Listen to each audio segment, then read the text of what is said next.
Hello and welcome back to the commerce point.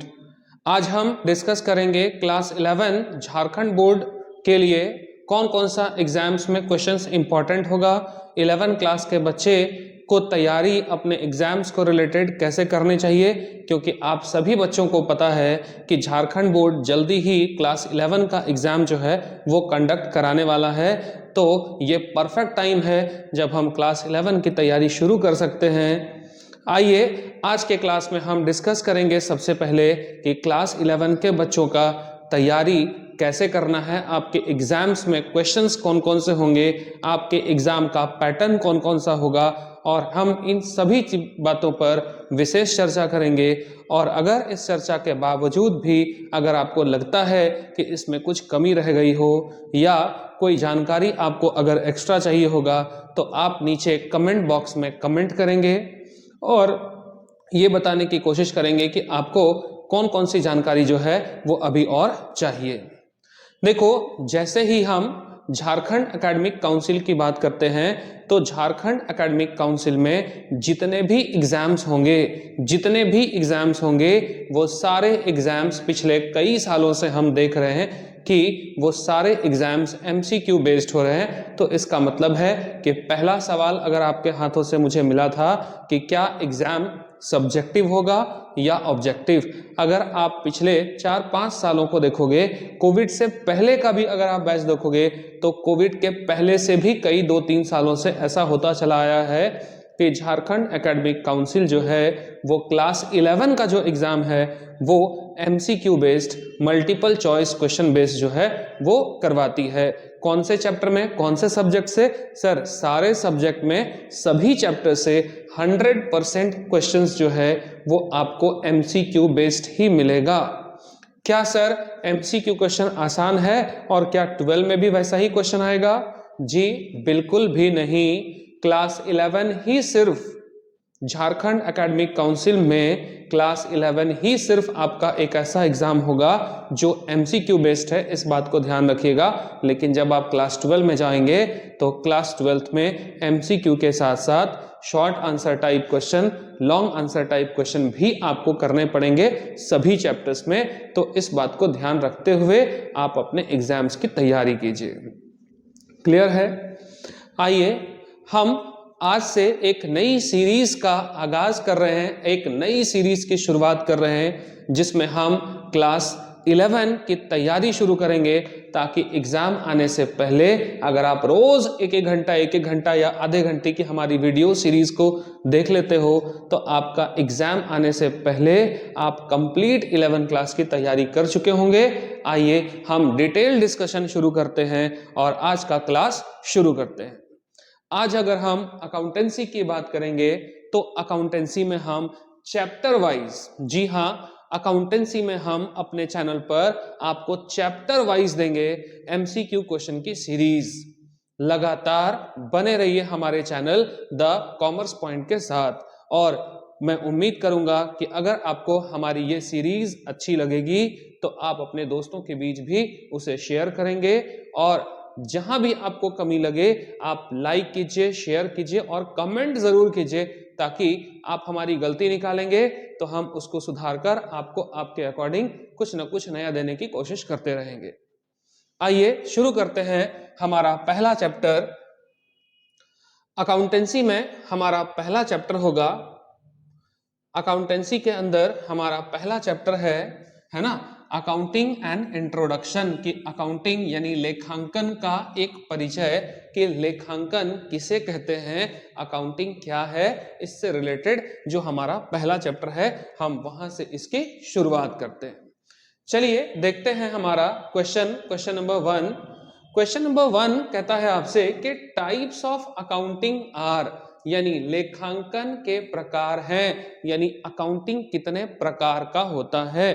ध्यान रखिएगा, accounting में एक आपको मिलेगा फाइनेंशियल अकाउंटिंग, दूसरा अकाउंटिंग होता है टैक्स अकाउंटिंग, तीसरा अकाउंटिंग होता है सोशल अकाउंटिंग, चौथा अकाउंटिंग होता है इन्फ्लेशन अकाउंटिंग।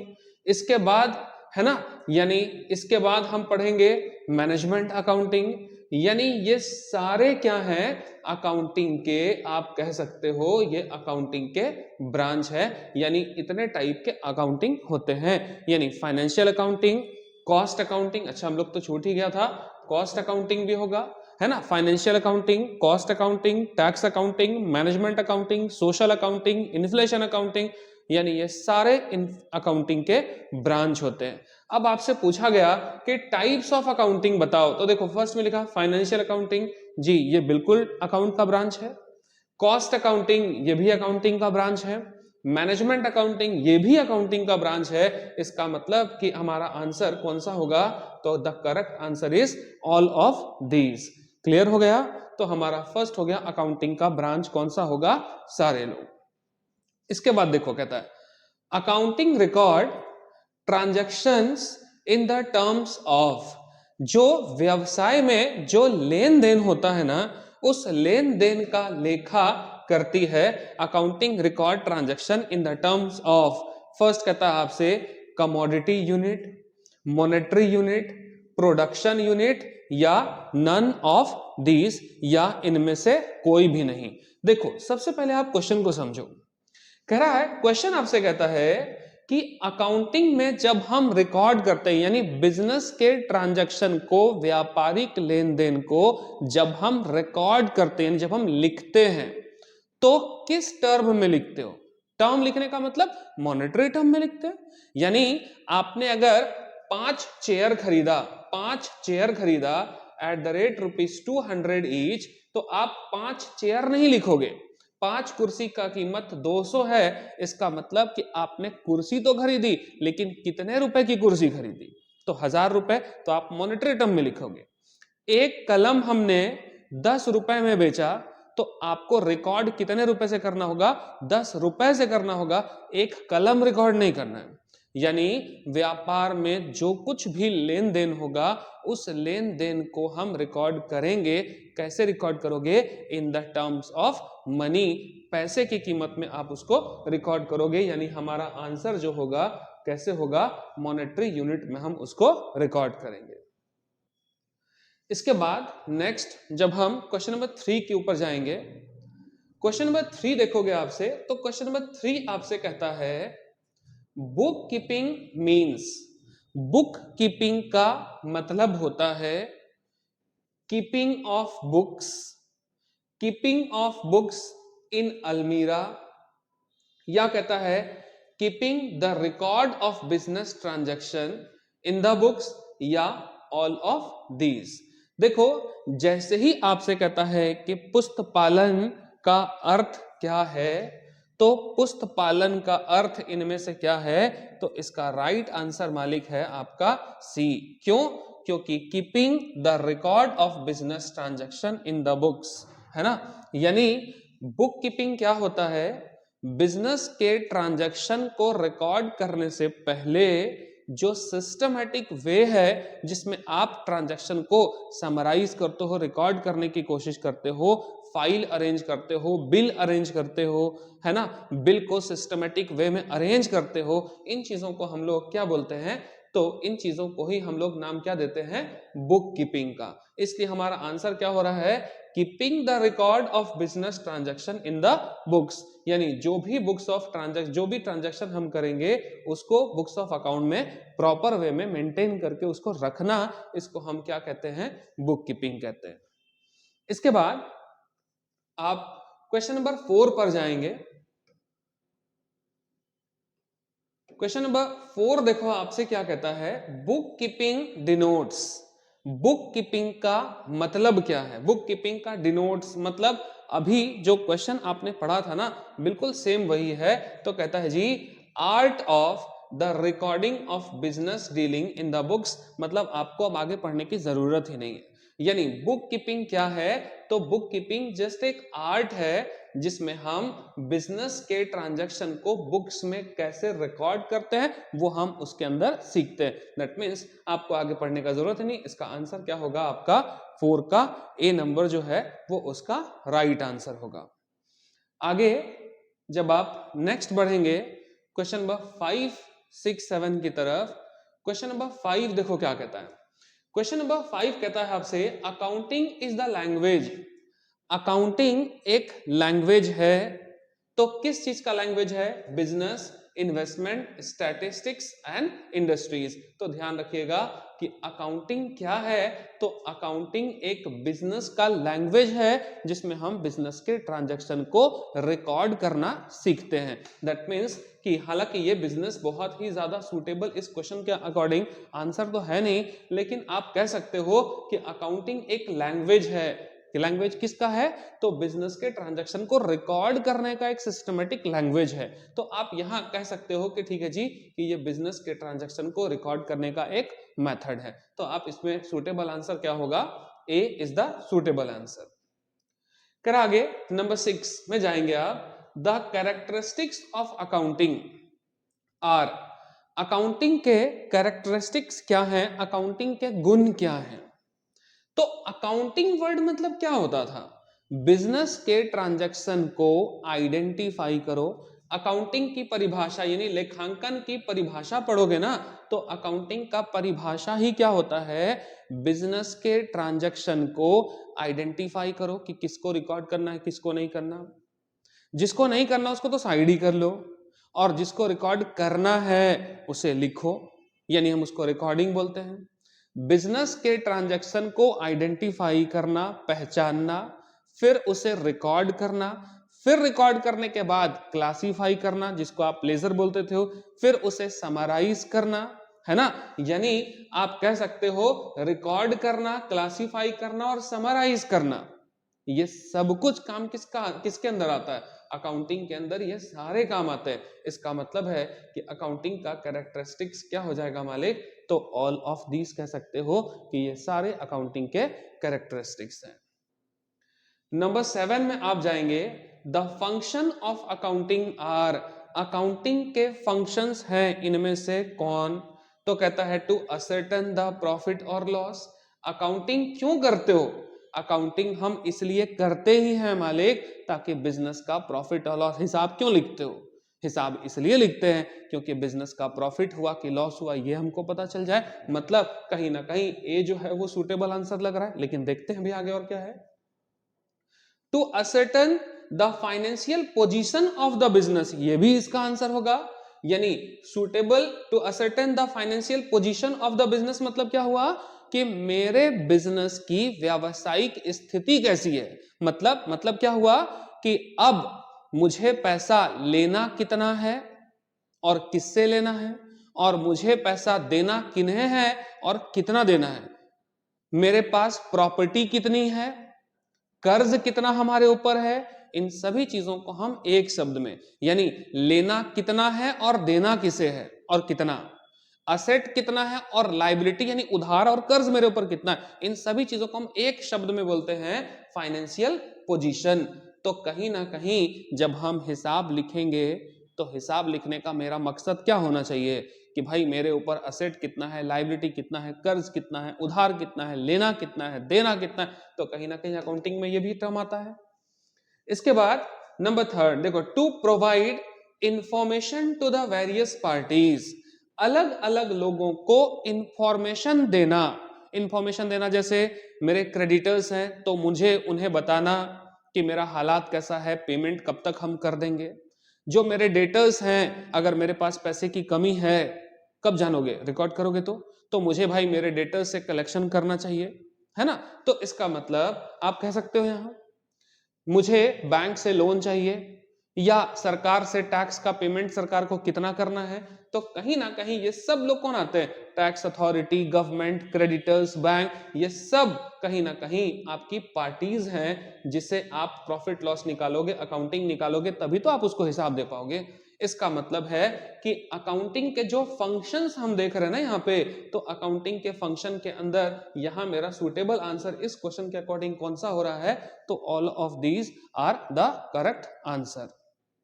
ये 7 नंबर हो गया क्वेश्चन। 7 के बाद अब हम क्वेश्चन नंबर 8 की तरफ बढ़ेंगे। तो क्वेश्चन नंबर 8 देखो आपसे क्या कहता है।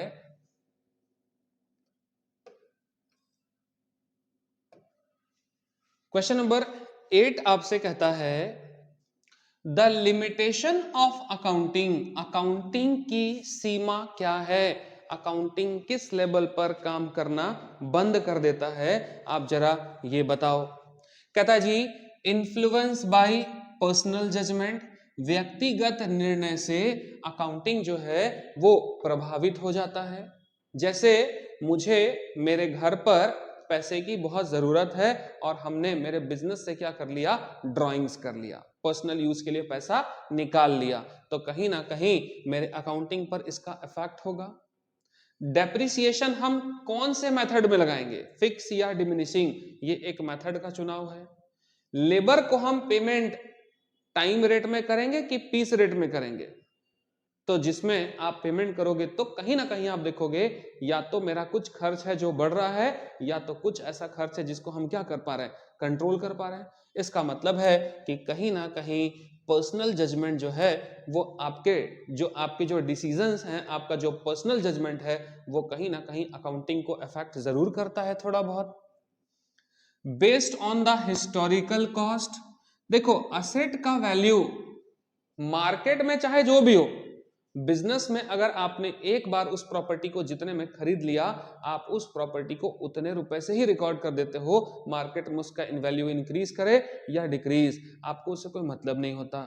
यानी 10 साल पहले अगर 2 लाख रुपया का जमीन लगाकर आप एक बिजनेस शुरू किए थे, बिल्डिंग लगा के बिजनेस शुरू किए थे, तो आपके लिए उस प्रॉपर्टी का कीमत 2 लाख ही है। जब तक आप उस प्रॉपर्टी को बेचते नहीं तब तक आपके लिए उस प्रॉपर्टी का कीमत उतना ही होगा जितने में आपने उसे खरीदा था। इसका मतलब है कि अकाउंटिंग एक्चुअल में कहीं ना कहीं करंट वैल्यू है ना, करंट पोजीशन शो नहीं कर पाता कहीं ना कहीं, क्योंकि 10 साल पहले जो आपने बिल्डिंग खरीदी थी उसका कीमत आज कहीं ना कहीं क्या हो चुका होगा, ज्यादा हो गया होगा। लेकिन बुक्स ऑफ अकाउंट में हम कितने से रिकॉर्ड करते हैं, हम उतने से ही रिकॉर्ड कर रहे हैं जितने में हमने पहले कभी उसे परचेस किया था। इसका मतलब है कि कहीं ना कहीं ये भी इसका एक लिमिटेशन है। इसके बाद देखो लिखा है affected by the window dressing. Window dressing का मतलब क्या होता है, झूठे दिखावे से कहीं ना कहीं अकाउंटिंग जो है वो अफेक्ट होता है, नीपा पोती करना होता है। इसका मतलब कि इसका आंसर कौन सा होगा, D. D is the correct answer of question number 8। आगे आते हैं क्वेश्चन नंबर 9 के ऊपर। Which of the following item is not a financial in nature. Finance word देखो, फाइनेंशियल कहता है ना, फाइनेंशियल, फाइनेंशियल का मतलब होता है कि पैसे के नेचर में नहीं है। क्वेश्चन ध्यान से पढ़िएगा, कहता है निम्नलिखित मदों में से कौन सी वित्तीय प्रकृति की नहीं है, यानी which of the following item is not a financial nature, मतलब कौन सा ऐसा ट्रांजैक्शन है जो फाइनेंशियल नेचर का नहीं। फाइनेंशियल नेचर वर्ड का मतलब आपको इस बात को ख्याल रखना होगा कि देखिए ये जरूरी नहीं है कि हम पेमेंट आज ही कर रहे हैं उसको फाइनेंशियल नेचर बोलते हैं, नहीं। अगर हम सामान नगद खरीदते हैं या बेचते हैं तब भी यह फाइनेंशियल नेचर है, और अगर हम सामान उधार खरीदते हैं तब भी यह फाइनेंशियल नेचर है। Financial nature that means transaction in the terms of money होना चाहिए। हाँ, पैसा आज मिले या बाद में, मिलना तो है ना। मतलब बिजनेस के किसी भी ऐसे ट्रांजैक्शन को जिसको आप मनी में मेजर कर सकते हो, दैट मीन्स वो फाइनेंशियल ट्रांजैक्शन है। ये नहीं कि पैसा आज ही मिलेगा तो वो फाइनेंशियल ट्रांजैक्शन है, आज के बाद पैसा कल को भी मिले, अगले महीने मिले, एक साल बाद भी मिले, तो वो फाइनेंशियल ट्रांजैक्शन है। बस आपको ध्यान रखना है कि फाइनेंशियल इन नेचर का मतलब कि एक ऐसा व्यापारिक लेन देन जिसे पैसे में कन्वर्ट किया जा सकता है, जिसे पैसे में तौला जा सकता है, ऐसे ट्रांजैक्शन को हम कहते हैं कौन सा, फाइनेंशियल नेचर।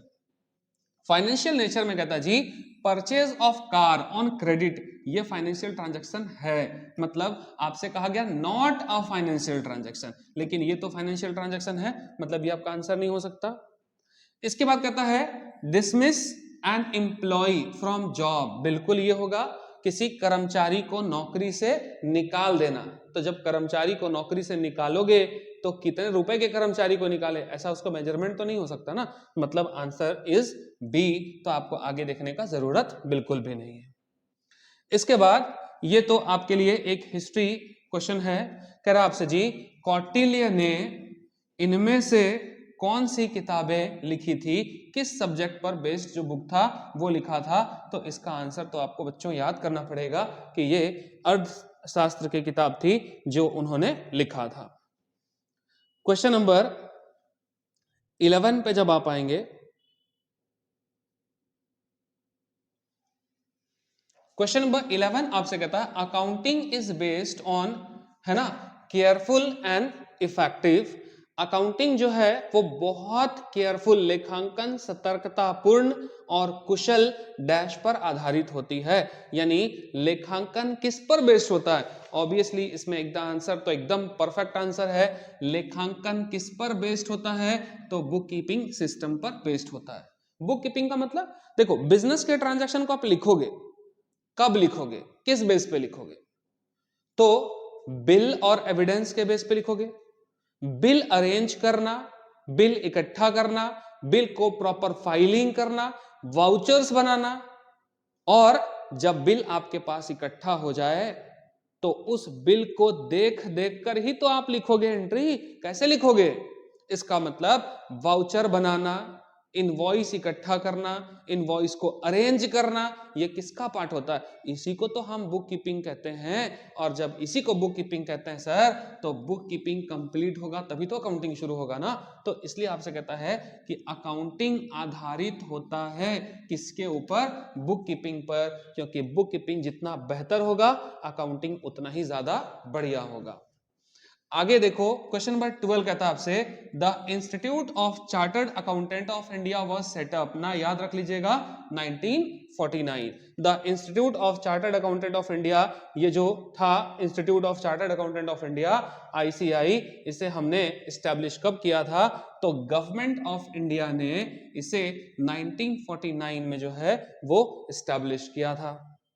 नेक्स्ट नंबर 13 में हम आते हैं, the main objective of book keeping is, book keeping का मेन उद्देश्य क्या होता है?